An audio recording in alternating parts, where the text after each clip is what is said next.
सोना जरूरत पर ही खरीदने की प्रधानमंत्री नरेंद्र मोदी की लगातार 2 दिन तक अपील के बाद अब सरकार ने सरप्राइज दिया है।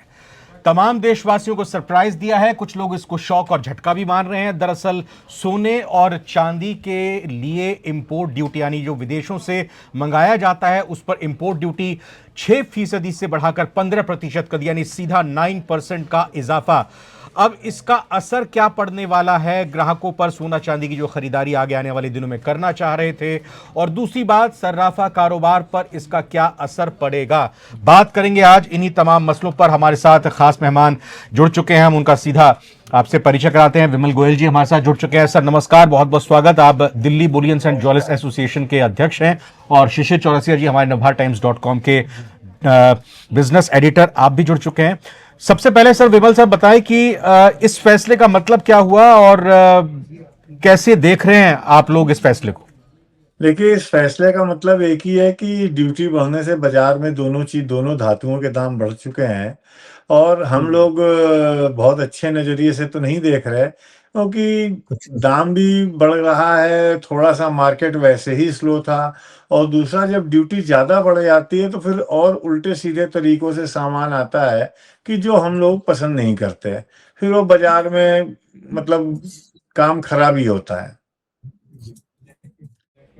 तो जो मकसद सरकार का है कि भाई सोना चांदी लोग कम खरीदेंगे, तो उसमें तो फिर अगर ऐसा है हर कोई हतोत्साहित हो रहा है इस डिसीजन से, तो फिर इसका मतलब सरकार अपने पर्पस में कामयाब हो रही है। नहीं, देखिए, ये क्या होता है, शुरू में तो 1-2 दिन लगता है, लेकिन हम हिंदुस्तानियों को सोने की इतनी चाहत है जो शायद आगे आने वाले भी 100-200 साल तक खत्म नहीं होगी। तो सोने की जो चाहत है, लोग सोना तो खरीदेंगे ही। 2-4 दिन लगता है, हाँ ये होगा, फिर आदमी कहता है चल भाई अब तो बढ़ा हुआ है, लेना है तो लेना ही है। जिसको जरूरत है वो लेगा ही लेगा। सर ये कंफ्यूजन बड़ी हो रही है। लोग ये चर्चा कर रहे हैं भाई 15% इंपोर्ट ड्यूटी का फैसला आज लिया है, कल रात का ये फैसला जो नोटिफिकेशन जारी हुआ है वित्त मंत्रालय की तरफ से, तो क्या आज के आज ही 15% सोने और चांदी के दाम बढ़ गए हैं? ये कब इफेक्ट आएगा, थोड़ा इसको क्लियर कीजिए। देखिए, इसमें तो जो ड्यूटी का सिस्टम होता है, गवर्नमेंट जैसे ही बोलती है, जैसे ही नोटिफिकेशन इश्यू होता है, उसी क्षण से ही ये सारी चीजें लागू हो जाती हैं। और लागू होने के बाद आप देखेंगे तो एमसीएक्स में जो सोने और चांदी का भाव चल रहा है वो बढ़ भी चुका है। इतना ही पूरा मतलब 15%? अगर हम कैलकुलेशन के हिसाब से देखें तो अभी मार्केट में जितना बढ़ना चाहिए उतना नहीं बढ़ा है। अगर ड्यूटी के हिसाब से जितनी ड्यूटी बढ़ी है उतना सोने का और चांदी दोनों का भाव नहीं बढ़ पाया है। शिशिर जी से पहले थोड़ा सा समझने, आप अपना सवाल भी करिएगा, लेकिन साथ ही साथ मैं एक समझने की कोशिश करूंगा कि भारत कितना सोना और चांदी विदेशों से आयात करता है और इसकी प्रक्रिया क्या होती है, कौन विदेशों से खरीद सकता है सोना चांदी। अमूमन भारत में हर महीने, गोयल साहब इसको कंफर्म करेंगे, मेरे हिसाब से 60 टन सोना हर महीने आयात होता है। तो इतना एवरेज निश्चित रूप से होगा, इससे कुछ ज्यादा ही हो सकता है, कम नहीं होगा। 700-750 टन एक साल में आयात होता है।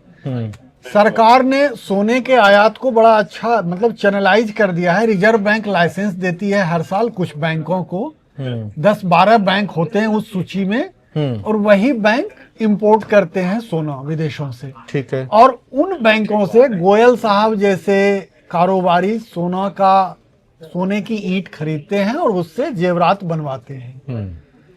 तो ये तो हुआ आयात की बात। अब जैसे पहले 6% लग रहा था, अब 15% लगेगा, तो उतनी ड्यूटी चुकाएंगे। और वो उसी, जैसे हम लोग जाते हैं तो बाजार में एमआरपी पे सामान खरीदते हैं, तो ये ड्यूटी पेड सोना गोयल साहब जैसे इंडस्ट्रियलिस्ट लेंगे और फिर अपनी फैक्ट्री में कारीगरों को दे देंगे कि भैया इसका ये बना दो, इसका ये बना दो, जो डिमांड होगी वैसा वो बनवा लेंगे। फिर जब बाजार में ये बेचेंगे तो 3% 3 है या 4% है जीएसटी सर? 3% है। 3% ये जीएसटी लगा के आगे बेच देंगे। तो ये है सोने का इंपोर्ट का। बिल्कुल ठीक है, बिल्कुल ठीक है। आप सवाल कर रहे थे सर से। जी। तो सर मैं ये जानना चाह रहा हूं कि सरकार ने कुल 5% बढ़ा दिया इंपोर्ट ड्यूटी और agriculture cess, agriculture development infrastructure cess लगा दिया कुछ, तो कुल मिला के 9% बढ़ा है आज। तो क्या दाम में अभी आप बता रहे थे कि रिटेल प्राइस 9% नहीं बढ़े? जी हाँ, बिल्कुल ठीक कह रहे हैं। जो 9% बढ़ना चाहिए नहीं बढ़ा हुआ है। अगर हम कैलकुलेशन से जाएं तो लगभग 3% अभी इसमें तेजी और भी आ सकती है गणित के हिसाब से। मतलब 6% बढ़ा है आज हाजिर भाव। जी हाँ, बिल्कुल ठीक है। तो इसका एक और अर्थ ये है कि रिटेलर चाहे तो आज भी खरीद ले, आपको 6% ही ज्यादा देने पड़ेंगे। ऐसे तो सरकार ने 9% बढ़ा दिया, लेकिन हाजिर भाव आज बाजार में 6% ही बढ़ा है। आज आप खरीदेंगे, जैसे 1 ग्राम का अभी क्या है 24 कैरेट रेट का? अभी आप सोने का रेट आप समझ लें, जो हम लोग प्योर गोल्ड से कैलकुलेट करते हैं, उसका भाव तकरीबन 1,63,000 है। 1,63,000। और 22 कैरेट में 22 कैरेट का रेट समझ लें तकरीबन 1,52,000। 1,52,000। इसमें यदि 9% के बदले 14% के रेट से जोड़ते तो कितना पड़ता हाजिर? अगर इसमें हम और जोड़ लें तो 3% के हिसाब से तकरीबन 4,500 रुपये भाव और बढ़ना चाहिए। लेकिन क्या होता है, कई बार जैसे किसी का माल ज्यादा लिया हुआ है और उसको एकदम से रातों रात प्रॉफिट हो रहा है, तो उसका सेलिंग का भी एक प्रेशर होता है। तो हो सकता है उस प्रेशर की वजह से भाव दबा हुआ हो। और दूसरा, आप ये भी मान के चलें कि अगर ये 3% जो भाव दबा हुआ है, ये जरूरी नहीं कि पूरा बढ़े, या तब तक हो सकता है जब तक ये बढ़े तब तक इंटरनेशनल मार्केट डाउन हो जाए। लेकिन अभी के हिसाब से देखेंगे तो भाव तकरीबन 4,500 रुपये दबा हुआ है, जो और ऊंचा होना चाहिए। मतलब 1-2 दिन है आपके पास, आप चाहें तो खरीद ले पुराने रेट इसका से। कुछ नहीं पता होता आपके पास 1-2 दिन है या 1-2 घंटे हैं। ये बाजार है, जैसे शेयर बाजार फ्लक्चुएट करता है हर सेकंड में, हर मिनट में, वैसे ही गोल्ड सिल्वर का फ्लक्चुएट करता है। अच्छा। तो ये शिशिर जी, मैं इसको इस तरह से अगर देखूं कि भाई बजट जब आता है, बजट में सपोज कीजिए कि एक्स चीज महंगी हो गई है, आप दुकान पर जाते हैं, उस पे एमआरपी वो होता है, लेकिन ये बेचता यही कहकर है कि मुझे पीछे से माल जो है वो नए रेट पर मिला है। अब आप कर लीजिए उसका क्या, यानी कि ग्राहक को आखिर में जो आज की तारीख का, इस वक्त का जो दाम है ना, वही चुकाना पड़ता है। क्यों सर? देखिए, आप अगर और चीज और कमोडिटी से गोल्ड को कंपेयर ना करें, हमारे यहाँ देखेंगे बहुत से ज्वेलर ऐसे हैं जिनके यहाँ लाइव रेट चलता रहता है और उनके यहाँ दिन में 10 बार भी भाव चेंज होता है। ऐसा कुछ भी नहीं है। तो हम लोग का तो बहुत ज्यादा ट्रांसपेरेंसी है। ऐसा कभी भी नहीं होता कि अगर सरकार ड्यूटी घटा दे तो भी हम बढ़े हुए दामों में बेच रहे हैं। हम लोग तुरंत उसी क्षण भाव को घटा देते हैं। अब जनता बहुत जागरूक है, उसको सारी गणित पता भी है, और वैल्यूएबल आइटम है जो खरीदता पहले ही घर से सब कुछ जोड़कर चलता है। अब सर ये बताइए कि इसके पॉजिटिव और नेगेटिव क्या देखते हैं जो फैसला सरकार की तरफ से लिया गया है? पहले पॉजिटिव पर आते हैं। पॉजिटिव तो ये है कि देखिए भाई, सरकार को ड्यूटी अच्छी मिलेगी, ठीक है ना। और निगेटिव हम ट्रेडर की तरफ से ये है कि अब इसमें बस वही होता है जो इलीगल रास्ते से माल आने लगता है, क्योंकि ड्यूटी का गैप इतना ज्यादा हो जाता है कि फिर ये लोग एक्टिव हो जाते हैं। फिर वो चीज परेशान करती है दुकानदार को। ये क्या है, थोड़ा सा इसको सर समझाइए, इलीगल तरीके से। भाई, जो लोग इधर उधर से ले आते हैं, बगैर ड्यूटी पे करे हुए लाते हैं, फिर वो माल बाजार में आता है, फिर उससे दुकानदार परेशान होता है। क्योंकि करना तो कोई नहीं चाहता, लेकिन जो लोग ऐसा करते हैं फिर उनको दिक्कत होती है। सर जैसे हम लोग 1900 काम कर रहे हैं उनको ज्यादा दिक्कत होती है। 1960 और 1970 के दशक की फिल्मों में जैसे देखते थे कि समंदर किनारे एक नौका सी लगी और उसमें से पेटी की पेटी निकल रही है और उसी से कोई खुल गई पेटी और उससे 2-4 सोने की बिस्किट नीचे निकल गई। तो उसी तरह से फिर हो सकता है कि शुरू हो जाए इलीगल ट्रेड। इसीलिए आप देखिए, जब भी ड्यूटी घटती है तो हमारी जो ट्रेड है, इस ट्रेड के लोग बहुत खुश होते हैं।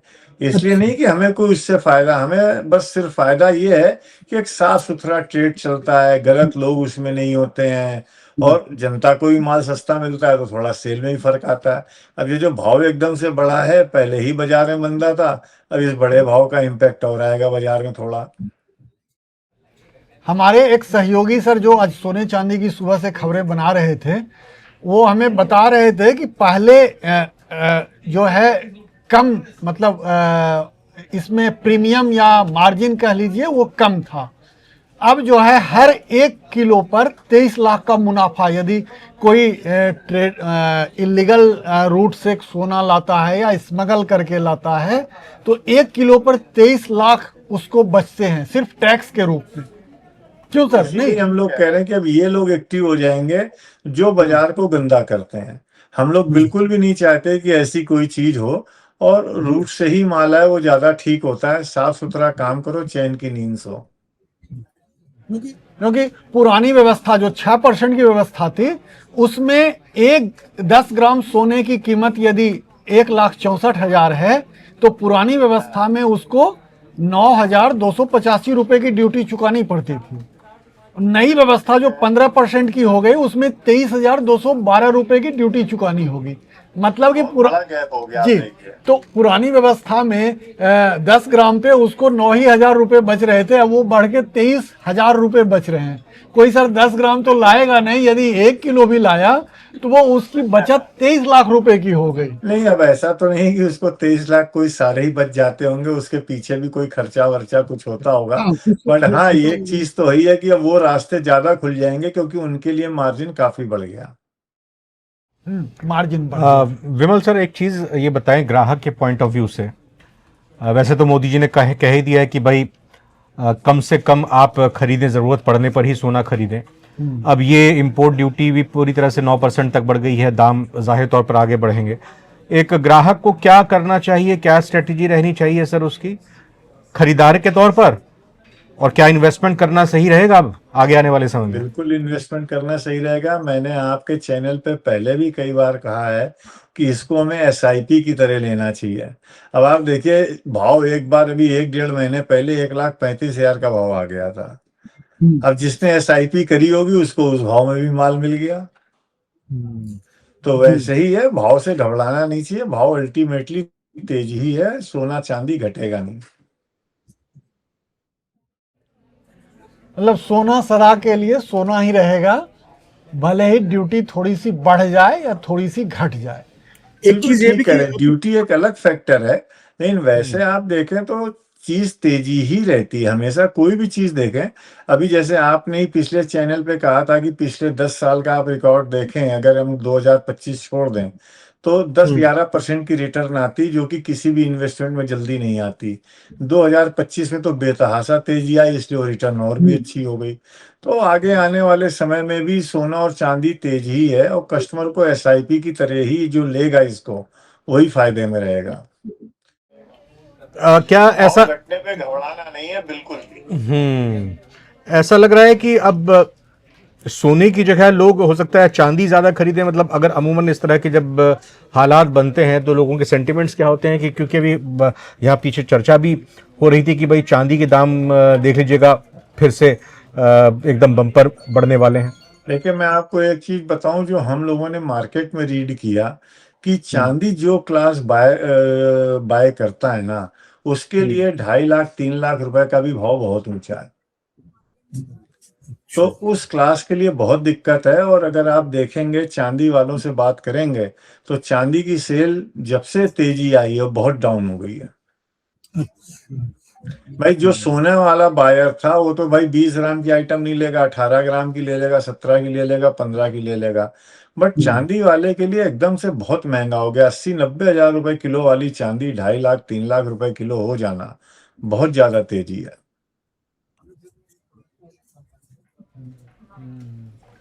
और चांदी के तो गहने भी 250 ग्राम 300 ग्राम आधा किलो का बनता है, जो पारंपरिक रूप से। चलिए, ऐसा नहीं कि कोई भारी आता है, बट लेकिन मेरा कहना यह है कि जो तबका चांदी का जेवर खरीदता था उसके ने मान ली साल में 20,000 रुपए बचा लिया।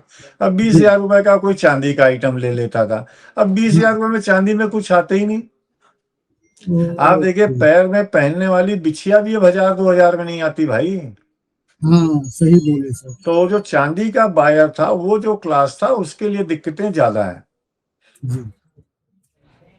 सर, अब कुछ लगता है कि प्रधानमंत्री मोदी की अपील के बाद, सरकार के इंपोर्ट ड्यूटी के फैसले के बाद, क्या कोई और अभी ऐसे फैक्टर्स हैं, कोई ऐसे डिसीजंस हैं जो सोने और चांदी की इंपोर्ट को रोकने के लिए सरकार की तरफ से उठाए जा सकते हैं? आपको ऐसा लग रहा है क्या वो उठाए जा सकते हैं, मतलब उठाए जाएंगे? देखिए, वो हमारी नज़र में तो ऐसा कुछ भी नहीं है, बाकी सरकार है, उनके पास तो बहुत से रास्ते हैं। लेकिन मेरा अपना मानना है कि जब 2 दिन 3 दिन पहले मोदी जी ने कहा था, तो उसका असर बाजार पे, बायर पे आया है और लोगों ने सोने चांदी की बाइंग कम करी है। हम ये मान लें कि 100% खत्म हो जाए, वो चीज़ असंभव है। और उसके बाद अब ये ड्यूटी बढ़ा दी है, तो इसका भी असर आएगा। लेकिन मुझे लगता है इन दोनों चीज़ों को मिला के बाजार में 30-35% बाइंग लोगों की कम हो जाएगी सोने में। 10-20% कम हो जाएगी। तो सर, आप जो कारोबारी हैं सोने के, उनको सर यदि बाइंग कम हो जाएगी तो उनका सर फिर वो खर्चा निकल जाएगा दुकान का। उनके यहाँ इम्प्लाई होते हैं, उनके और भी खर्चे हैं। अभी तो रियल एस्टेट कॉस्ट इतना बढ़ गया होने से बहुत ज्यादा दिक्कतें हैं जी। लेकिन अभी तो ऐसा लग रहा है, अभी ऐसा लग रहा है कि सेल डाउन होगी और लोगों ने मोदी जी को फॉलो करना शुरू कर दिया है और बाइंग लोगों की कम हो रही है। अच्छा सर, एक चीज हमें बताएं। हमारे यहाँ भी एक सवाल उठा, लोग जानना चाह रहे थे कि जो आप लोगों को पहले ऑर्डर आया होगा कि हमें 1 किलो सोने का गहना चाहिए या 2 किलो चाहिए और उन्होंने पैसे पेमेंट कर दिए थे, तो उनको क्या सर नए रेट पे मिलेगा या पुराने रेट पे मिलेगा? देखिए, ये एक रिटेल ज्वेलर के लिए पिछले 1.5 साल से बहुत बड़ी समस्या बनी हुई है। होता क्या है कि ये जो रिटेल की दुकानदारी होती है ना, इसमें लोग पीढ़ी दर पीढ़ी उसी दुकान से ही सामान लेते हैं जहां से वो ले रहे होते हैं। अब होता क्या है, किसी के यहाँ शादी है 6 महीने बाद, और वो दुकानदार के यहाँ गया, बोले भाई हमें तो 20 लाख रुपए का माल बिटिया की शादी में चढ़ाना है, ये 5 लाख रुपए ले लो और मेरा रेट बुक कर दो। अब दुकानदार की भी मजबूरी, वो रेट बुक कर देता है। अगर हम पिछले कई सालों की तरह देखें तो इतनी तेजी नहीं आती जितनी 2025 में आई है। अब दुकानदार ने रेट बांध दिया, लेकिन दुकानदार को तो 5 लाख के बदले 5 लाख का ही माल मिलेगा, उसे तो 20 लाख का माल उस भाव में मिलेगा नहीं। इस तरीके से रिटेल दुकानदारों को बहुत नुकसान हुआ। एक दूसरा भी इसमें नुकसान हुआ दुकानदारों को, जब कोई कस्टमर आया, उसने कहा भाई हमें 20 लाख का माल लेना है, ले लिया उसने। भाई मेरे पास अभी तो 10-12 लाख ही हैं, थोड़ा सा शादी का काम निपट गया और हो जाए, मैं आपको हफ्ते 10 दिन में दे देता हूँ। दुकानदार भी मजबूरी में दे देता है, पीढ़ी दर पीढ़ी का रिश्ता है। लेकिन जब तक वो पैसे देने आता है तब तक 10% दाम बढ़ जाते हैं। अगर हम पिछले 1.5 साल में देखेंगे तो जो एक आम जनता में ये है कि ज्वेलरों ने बहुत कमाया है। मेरा ख्याल है 80% ज्वेलरों ने नुकसान दिया है, जो किसी को नजर नहीं आ रहा। तो कमाने के बजाय गंवाया है अधिकतर। बिल्कुल गंवाया है, हर तरीके से गंवाया है। कस्टमर मतलब दुकानदार को नुकसान ही नुकसान हुआ है 2025-2026 में। मतलब सिर्फ संबंध बचाने के लिए। हाँ, क्या करेगा, दुकानदारी है, सब चलता है। अब हम कारपोरेट वाले तो हैं नहीं भाई, कारपोरेट का तरीका अलग होता है। लेकिन मेजॉरिटी काम तो आज भी मतलब एक आम ट्रेडर के पास ही है, तो उसको तो सारी बात कस्टमर की माननी पड़ती है। ठीक है विमल सर, आप चूंकि कहते हैं कि अगर कोई बीमारी अगर हो लगती है या कोई अगर समस्या होती है तो उसका इलाज थोड़ा कड़वा होता है, तो ठीक है, अगर प्रधानमंत्री मोदी ने अपील की, सरकार ने फैसला लिया, एक सच्चे देशवासी होने के नाते हमें सर झुका के मानना है। बिल्कुल मानना है, पहले देश है, बाकी बात सब में है। बिल्कुल सही बात है। तो आगे उम्मीद करते हैं ये जल्द ही बेहतर हालात होंगे। और विमल सर हमारे साथ आप जुड़े, और इंपोर्ट ड्यूटी का क्या असर बाजार पर, ग्राहक पर पड़ने वाला है, क्या स्ट्रेटेजीज को अपनानी चाहिए, क्या रणनीति अपनानी चाहिए, तमाम बातों के आपने जवाब दिए। बहुत बहुत शुक्रिया सर, और शिशिर जी आपका भी बहुत बहुत शुक्रिया।